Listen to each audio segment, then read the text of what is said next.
If I only know how to use my new camera, that'd be ideal.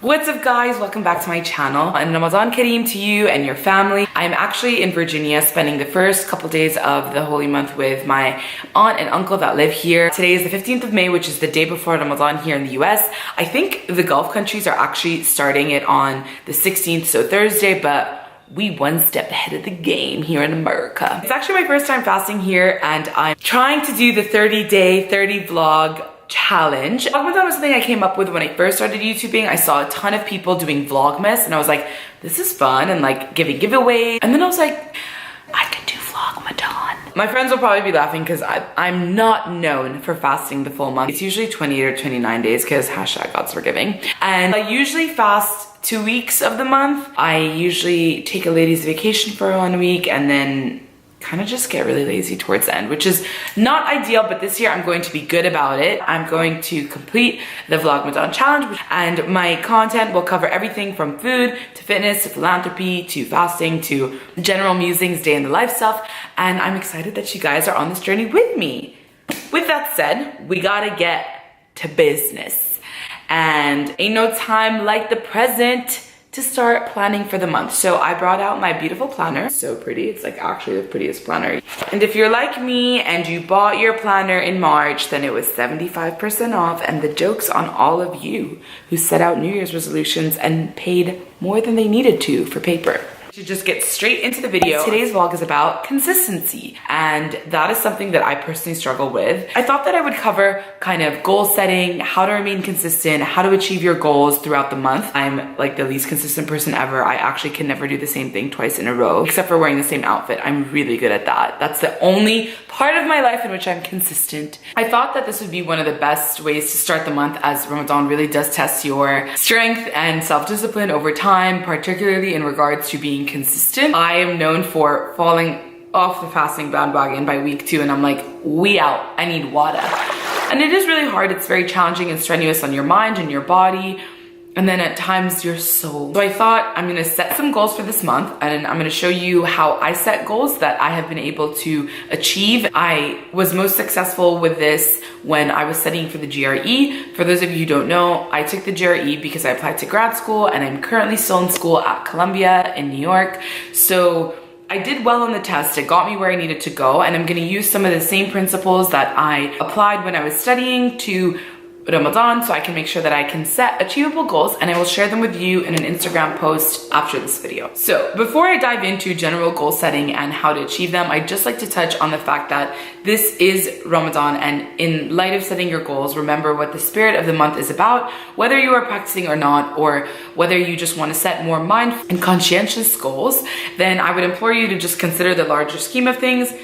If you are setting goals in particular this month, consider the themes of the month, whether it's generosity and giving, humility, whether it's self-discipline. Try to keep that in mind. Let's get into goal setting in general. So my first tip is to just set 3 goals and no more. Like I said, one of the best times that I achieved my goals was when I set out a score that I wanted to get on the GRE so that I could actually make it to the grad schools that I was applying to. And with that, I set 3 goals only. And I say just set 3 goals because I think that more than that is a little overwhelming. People typically are really quick to write a list of 10, and I find that that is ineffective because you don't even know where to concentrate your efforts. My second tip is, when writing those goals, consider a couple things. First, the meaning and the true purpose behind why you're setting that goal. So for me, it was not, oh, I need to get a whatever it was on the GRE.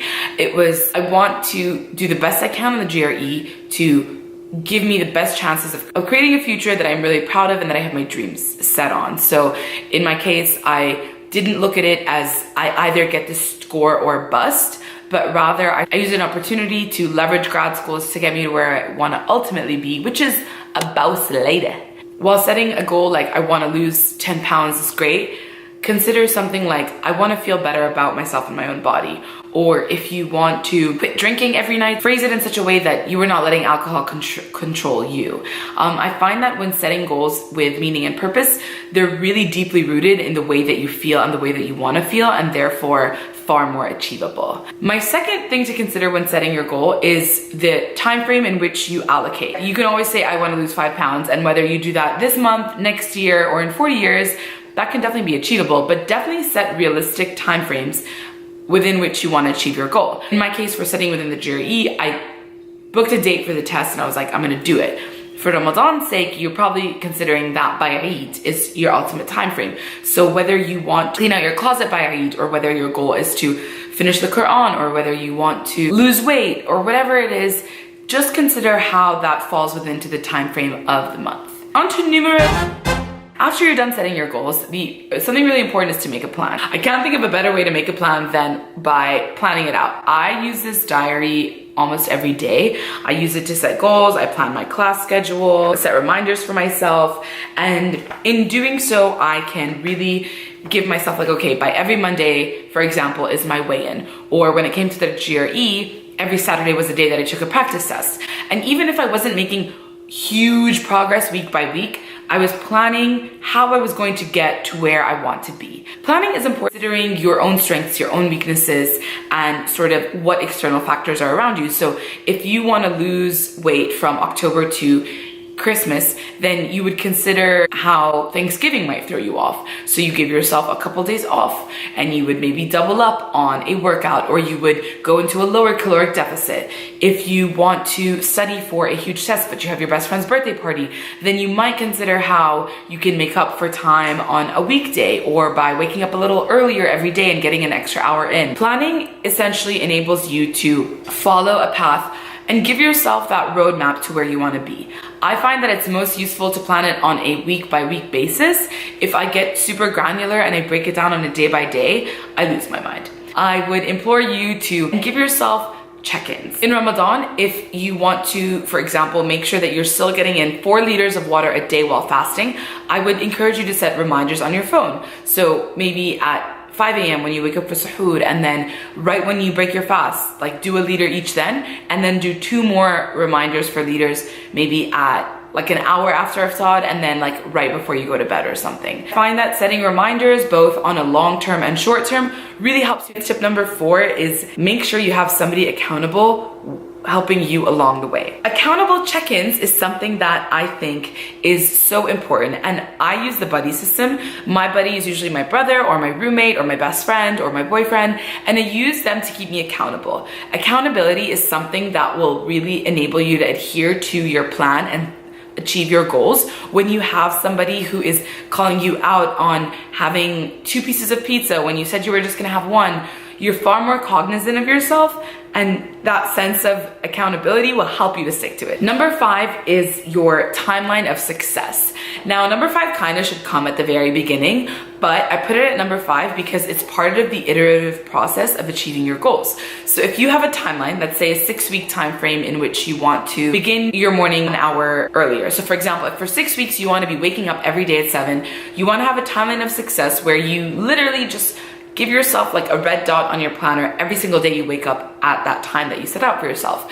Timelining your success and acknowledging kind of where you've fallen off the bandwagon will really help you in order to understand, okay, why am I diverging? Why am I not achieving my goal? Finally, reflecting and looking forward. I think that once you've achieved your goal, there's this huge sense of accomplishment. So whether you do fit into a dress size or whether you have finished the Quran for the whole month of Ramadan, it's important to consider kind of what it took to get you there and what your next steps from that will be. So if you are setting short-term goals as part of a long-term strategy, then I would highly recommend that you look back at your pitfalls and see how you can avoid that in your next month towards your goal. If you've kind of gotten to where you want to be and you don't see any progress, reflect on how you're going to maintain that sense of success. So if you did finish the Quran, for example, for Ramadan, amazing. You should be so proud of yourself. Think about how you can incorporate it more into your day-to-day life. If you did drink 4 liters of water every day for a week, think about how good you felt and if you've noticed a difference, and if you want to continue that for maybe a month or the next 2 months. I think reflection is something that is so important because when you look within, you really understand more about who you are and kind of where you can improve and where you can grow and where you feel that you're satisfied and maybe you should focus your efforts elsewhere. So with that said, I hope that you are setting goals that are in line with the theme and the values of the holy month of Ramadan. I hope that you achieve them. If you are willing to share them, definitely leave it in the comment section below. I'd love to hear what you are setting out for yourself to achieve. I'm here with you and I will be sharing mine in an Instagram post. I'd like to wrap this video up with the first philanthropy that I will be highlighting, which is none other than Achievable. Achievable is a 501(c)(3) nonprofit registered under the VIP fund. As you know, my mom founded Achievable and it seeks to connect donors to students that are seeking higher education funding. These students are typically youth from conflict impacted areas, and with your donations you can make their dreams into reality and ultimately enable the organization to grow, to tap into inner city kids and conflict impacted youth around the world, not just from the Middle East. If you want to learn more about it, please give them a follow on social media platforms. I will put a donatable link in the bottom. There's no referral codes, no nothing. Every dollar counts, and it is something that I hope that you will consider and a good way to kick off the holy month. So thank you. I wish you a blessed Ramadan Kareem, and I hope that you guys will be back next time. Bye.